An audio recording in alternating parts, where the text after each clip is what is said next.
সবচাইতে মজার কথা হচ্ছে এই যে বর্তমান বাইতুল্লাহর মধ্যে গিলাফ আছে না, সাদা না কালো? সাদা না কালো? কালো। পৃথিবীর শুরু লগ্নে কিন্তু বাইতুল্লাহর মধ্যে কোনো গিলাফ ছিল না। বাইতুল্লাহর মধ্যে কোনো গিলাফ ছিল না। আব্রাহা, বাদশাহ আব্রাহা বাইতুল্লাহ ভাঙ্গার জন্য আসছিল না?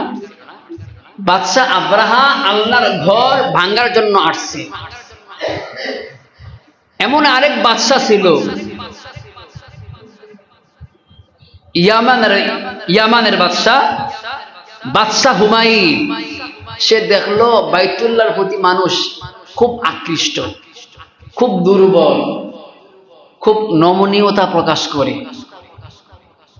বাদশাহ হুমায়ুন, ইয়ামানের বাদশাহ, তার মনে মনে ইচ্ছা জাগলো যে না, এই বাইতুল্লাহকে তো রাখা যাবে না, বাইতুল্লাহকে ভাঙতে হবে।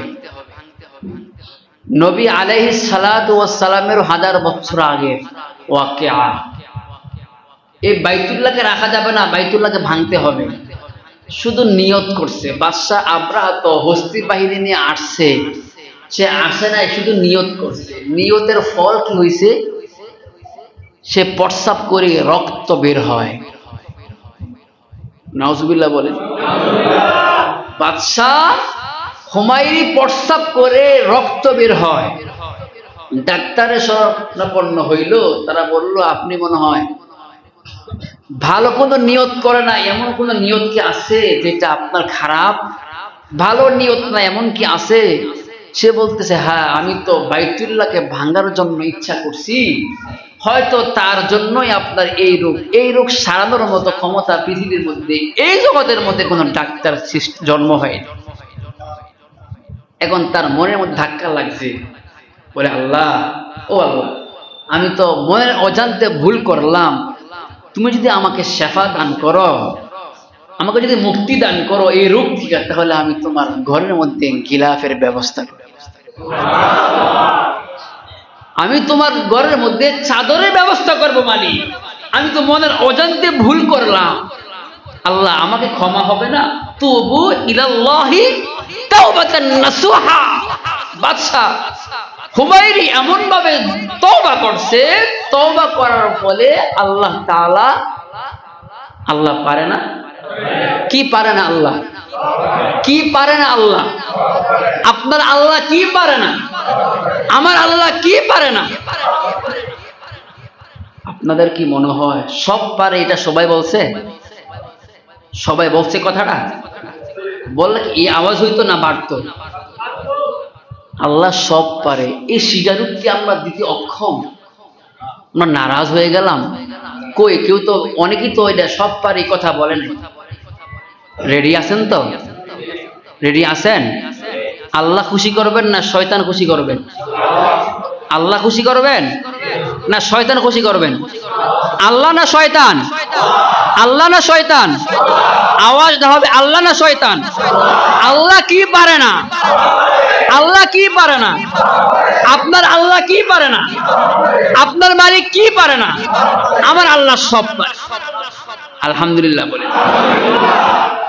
বাদশাহ হুমায়ুন যখন এই নিয়ত করেছে, মালিক, এ মালিক, তুমি যদি আমাকে মুক্তি দাও, তোমার বাইতুল্লাহর মধ্যে কাপড়ের ব্যবস্থা করব, গিলাফের ব্যবস্থা করে দিব। আল্লাহর কাছে পছন্দ হয়েছে, আল্লাহর কাছে এটা পছন্দ হয়েছে। কোন ফায়াকুন, আল্লাহ বলবে আসমানকে ভাঙবো, কোন বলবো ফায়াকুন, আসমান ভেঙে খান খান হয়ে যাবে।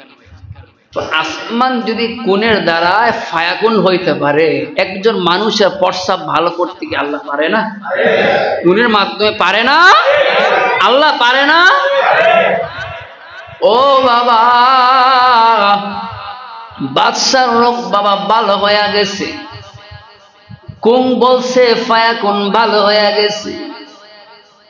এখন গিলাফ চড়াবে এই পৃথিবীর ইতিহাসের মধ্যে, 1000 বছর ইতিহাসের মধ্যে বাদশাহ, জালিম বাদশার মাধ্যমে আল্লাহর ঘরকে গিলাফের ব্যবস্থা করে, ইয়ামানি কাপড়ের দ্বারা গিলাফের ব্যবস্থা করে। চলতে চলতে বিশ্ব নবী রাহমাতাল লিল আলামিন, বর্তমান রংটা হচ্ছে কালো কালো কালো কালো গিলাফ। বিশ্ব নবী রাহমাতাল লিল আলামিনের জমানায় বাবা এ কালো ছিল না, লাল সাদা রঙের ইয়ামানি কাপড় ছিল, লাল উপরে লাল নিচে সাদা, এটা ছিল গিলাফের রং। বিশ্বনবী রাহমাতাল লিল আলামিনের পরে ওমর, আলী, ওসমান রাদিয়াল্লাহু তাআলা আনহুর জমানায় রংটা পরিবর্তন হয়ে যায়। নবীর যুগে ছিল লাল আর সাদা বর্ণের রঙের কাপড়, এখন হলুদ আর সাদা, উপরে হলুদ নিচে সাদা রং, ইয়ামানি কাপড়, উপরে হলুদ নিচে সাদা। মনে থাকবে নবীর জমানা কি ছিল? লাল সাদা। আর আলী, ওসমান, ওমরের জমানায় হলুদ সাদা।